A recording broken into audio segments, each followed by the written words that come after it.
Hi hello అండి అందరికీ దేవి శరన్నవరాత్రి శుభాకాంక్షలు. నవరాత్రుల్లో ఈరోజు మూడవ రోజు అమ్మవారిని అయితే అన్నపూర్ణాదేవిగా అలంకరిస్తారు. అలాగే అమ్మవారికి ఎంతో ఇష్టమైన కట్టు పొంగల్ని అయితే ఈరోజు నైవేద్యంగా చేసి పెడతారండి. అలాగే నేను కూడా ఈరోజు అమ్మవారికి కట్టు పొంగల్ని నైవేద్యంగా చేశాను. సింపుల్గా ఎంతో టేస్టీగా అమ్మవారికి ఇష్టమైన కట్టు పొంగలి ఎలా చేసుకోవాలో చూద్దాం. ముందుగా అయితే ఒక కప్పు రైస్ని తీసుకోవాలి. అలాగే ఒక కప్పు పెసరపప్పుని తీసుకొని లైట్గా వేయించుకొని పక్కన పెట్టుకోవాలి. ఇప్పుడు పప్పుని రైస్ని కలిపి బాగా కలుపుకోవాలండి. బాగా కలుపుకున్న తర్వాత ఒక కప్పు రైస్కి ఒక కప్పు పెసరపప్పుకి కలిపి ఒక కప్పుకి 3 కప్పులు చొప్పున 6 కప్పులు వాటర్ తీసుకోవాలి.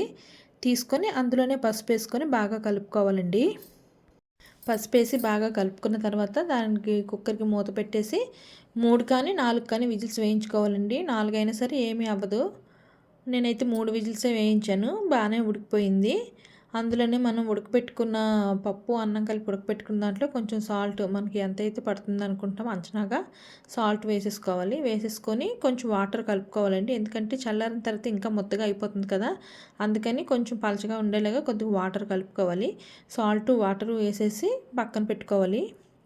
పెట్టుకున్న తర్వాత తాలింపు కోసం ఒక గిన్నె తీసుకొని అందులో నెయ్యి వేసుకోవాలండి. నెయ్యి టేస్ట్ కనుక ఎక్కువ కొంతమందికి పడదు, ఎక్కువ అనుకుంటే ఆయిల్ సగం నెయ్యి సగం వేసుకోవచ్చండి. నేనైతే నెయ్యితోనే చేశాను. నెయ్యి వేసుకొని అందులో పోపులన్నీ వేసుకోవాలండి. శనగపప్పు, మినపప్పు, జీలకర్ర వేసుకోవాలి. వేసిన తర్వాత జీడిపప్పు కూడా వేసి వేయించుకోవాలి. అవి వేగిన తర్వాత మిరియాలు, ఎండుమిర్చి, పచ్చిమిర్చి, కరివేపాకు వేసి వేయించుకోవాలండి. అల్లం అయితే చిన్న చిన్న ముక్కలుగా కట్ చేసుకొని తాలింపులోనైనా వేసుకోవచ్చు, లేదంటే ఇందాక మనం కలిపి పెట్టుకున్న ఆ రైస్లోనైనా డైరెక్ట్గా వేసేసుకోవచ్చు. ఈ పోపు అంతా వేగిన తర్వాత లాస్ట్లో ఇంగువ వేసుకోవాలండి. ఇంగువ వేసుకొని బాగా కలుపుకున్న తర్వాత స్టవ్ ఆఫ్ చేసేసి మనం ముందుగా సాల్ట్ వాటర్ వేసి కలిపి పక్కన పెట్టుకున్న పప్పు అన్నంలో ఈ తాలింపును వేసి బాగా కలుపుకోవాలండి. అంతే, అమ్మవారికి ఎంతో ఇష్టమైన టేస్టీగా ఉండే సింపుల్గా అయిపోయే కట్టు పొంగల్ అయితే రెడీ అయిపోయింది. అంతేనండి, చాలా సింపుల్.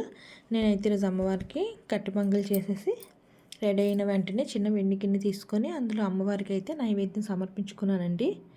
మీరు కనుక ఈ వీడియో చూసి మీకు ఈ వీడియో నచ్చినట్టయితే లైక్ చేయండి, షేర్ చేయండి, ప్లీజ్ సబ్స్క్రైబ్ చేసుకోండి.